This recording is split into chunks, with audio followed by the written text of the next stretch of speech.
Telegramingizga kimdir vijdon qilib olmasligi uchun ikki bosqichli parol qo'ysa bo'ladi. Buni hozir qanday qo'yishni o'rganamiz.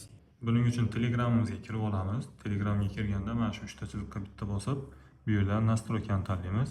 Bu yerdan mana shu punktni tanlab, облачный parol degan joyi bor. Shu yerga bitta bossangiz, parol qo'y deb chiqadi. Men qo'yganman, shuning uchun hozir parolni kiriting deyapti. Agar parolni kiritsam, yangi parol qo'ysam bo'ladi. Kim esidan chiqib ketgan bo'lsa, bu yerda zabel parol qilib hozirdan tiklab olsangiz bo'ladi. Keyin yana bittasi, telefoningizga kimdir ulanib olganmi, yo'qmi, yoki nechta mana shu Telegramingizda nechta устройство, ya'ni nechta qurilmaga ulab qo'yganingizni bilsa bo'ladi. Bu yerda mana shu устройство degan joyga bossangiz, mana shu iPhone 16 ga ulangan, bu yerda desktop, ya'ni desktop degani bu veb-sayt yoki kompyuterga ulangan deganda. Mana shularni bosib turib xohlasangiz zavershit seans qilsangiz, u telefondan chiqarib yuboradi bu Telegramingizni. Ya'ni ulana olmaydi. Ulangan bo'lsa chiqarib olsangiz bo'ladi mana shu yerdan.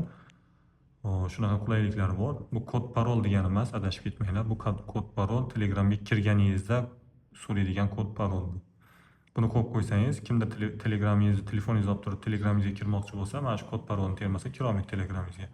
Bu облачный parol degani bu kimdir sim kartangizga SMS jo'natib, kelgan SMSni kodini so'rab turib kiraman deganda ham двухэтапный, ya'ni ikkinchi parolni so'raydi. Bu o'sha parol.